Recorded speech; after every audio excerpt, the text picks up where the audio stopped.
I absolutely used to love Halloween, not only dressing up as my favorite scary character, making horror themed food, or putting up decorations. No, I loved the atmosphere that filled our neighborhood as it changed from its boring demeanor into something horrifying and exciting.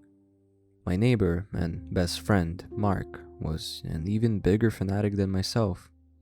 Each year, he tried to make the best costume or scariest decoration, but despite our best efforts at becoming the Halloween kings, we could never match up to Mr. Black. Mr. Black was a man of advancing age. He'd been widowed about a decade earlier, left behind by a vicious, evil wife that treated the entire neighborhood like crap. The only thing she ever loved was Halloween, and she'd make damn sure all the attention was directed at herself each year on October 31st. When she died, I almost felt relieved for the poor man.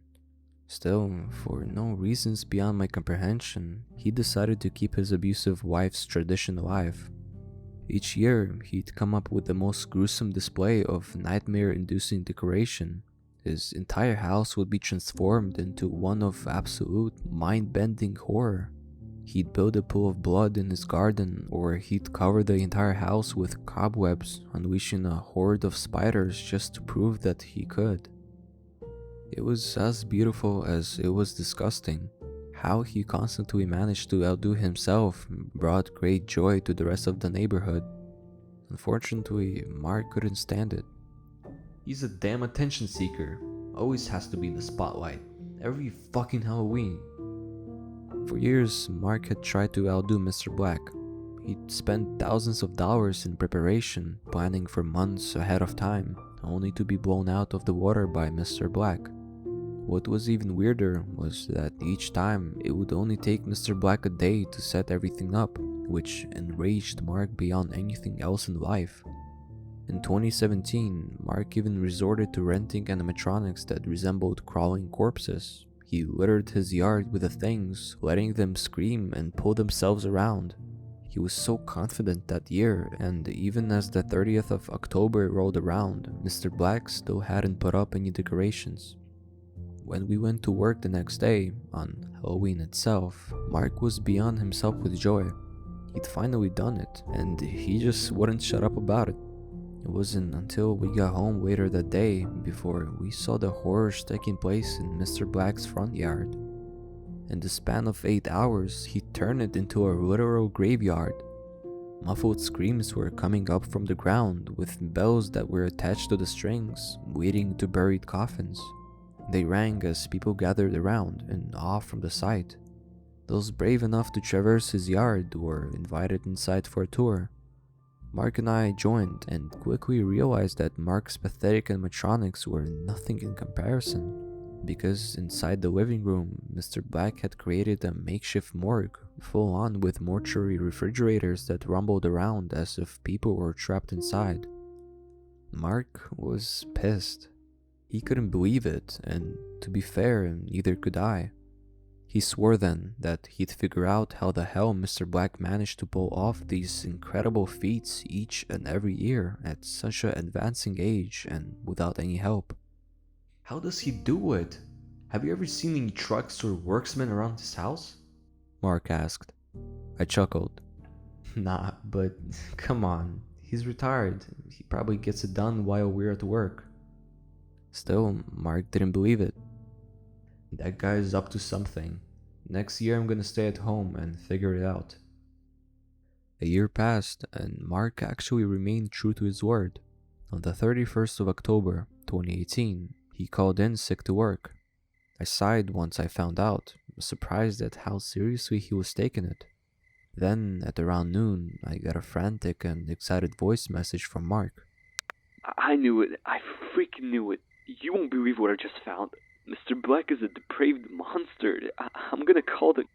The voice message was cut short, so I tried to call back. No response. After the 5th or so missed call, I started to get worried. There was absolutely no way Mark would have given me any peace if he truly found something, but no matter how many times I tried to call him, I just got a busy signal. By the end of the workday, I was truly scared for him. Mark was never that silent. I needed to figure out what was going on. As soon as I returned home, I went over to Mark's place, where I proceeded to hammer on his door. His wife was the one to answer, and she too seemed worried. "Elise, is Mark here?" She frowned. "He went out to run some errands a few hours ago, but I haven't heard from him since. I thought maybe his phone died, but he should have been back home by now." Mark hadn't told her about his plan to investigate Mr. Black, mostly because she would have been pissed, but I had to come clean. If he was truly missing, we needed to call the police. While Elise explained the situation to the cops, I went over to talk to Mr. Black myself. It was already getting late. Both children and adults had gathered in front of his house, ready for the yearly tour of horror. That year, his yard had been turned into a field of tall grass. It was so dense we could hardly see his front door. All we could see amid the field were makeshift scarecrows. Mr. Black hadn't let anything go to waste. As we entered his yard, the air filled with the stench of rotting flesh. It wasn't unusual for him to utilize all five senses, but this was too extreme. Mr. Black, do you have a moment?" I asked. In a minute, old friend. After the tour. He just shouted back as he led the people inside his home. I remained outside, disturbed by the odd smell. I moved some of the grass apart to inspect the scarecrows. They were horrifying, covered in old rags with bits and pieces of skin visible through the holes. They didn't even look like props. After a moment of hesitation, I reached out to pull off the scarecrow's mask. What I saw sent me falling to the ground in shock. That scarecrow wasn't a prop, nor a doll. It was an actual corpse. "Oh, God," was all I managed to get out as I stared at the decomposing body. Once I partially regained my senses, I started checking the other scarecrows. Skeletal corpses that had perished long ago, but once I reached the last one, I immediately recognized the clothes. With a trembling hand, I reached to take off the mask. It was Mark. His throat had been slit, and he'd been turned into a flesh-filled scarecrow. I stood before the body of my former best friend in shock.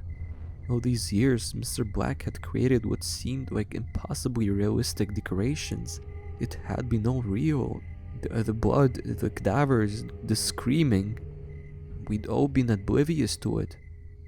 The police arrived shortly after, alerted by Mark's wife. They quickly stormed the house and escorted all the guests outside, but Mr. Black himself was gone. He was never seen again. I don't celebrate Halloween anymore, nor does anyone else in my neighborhood. For us, the 31st of October is just a painful memory of what we let happen under our noses. But if you see a new neighbor with decorations that seem just a bit too realistic, stay away from them. It might be Mr. Black.